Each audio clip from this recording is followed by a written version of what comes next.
Speaker sir నాది ఒక్కటే request మీది, దయచేసి మీరు ఇక్కడ రూలింగ్ ఇస్తేనే సభ రికార్డు నుంచి తొలగిస్తున్నామంటే అది టీవీలో పేపర్లలో టెలికాస్ట్ కాదు, అదర్వైజ్ ఇబ్బంది అవుతుంది.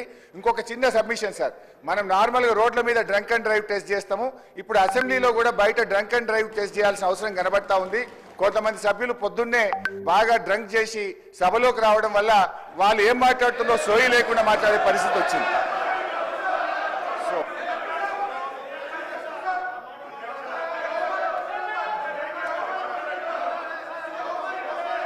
కూర్చో, నువ్వు కూర్చో. మంత్రి గారు గౌరవ పొంగులేటి శ్రీనివాసరెడ్డి గారు నువ్వు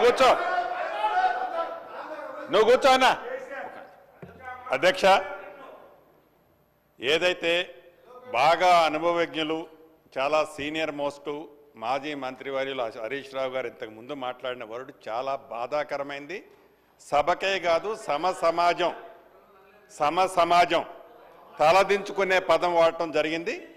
ఇది సభలో అంటే మీరు ఒక పక్క కౌంటర్ చేసుకుంటూ ఏదో ఒక సందర్భంలో మా గౌరవ ముఖ్యమంత్రి గారు ఏదో ఎవరిని కోడ్ చేయకుండా వాళ్ళు ఈ బాటిల్స్ అనే సబ్జెక్టు మాట్లాడిన దానికే మీరు గుంజుకున్న వ్యక్తిగతంగా వ్యక్తులని పాయింట్అవుట్ చేస్తూ అనుభవం ఉన్న మీరు ఏదైతే మీరు మాట్లాడారో ఇది చాలా అభ్యంతరకరమైన పదం.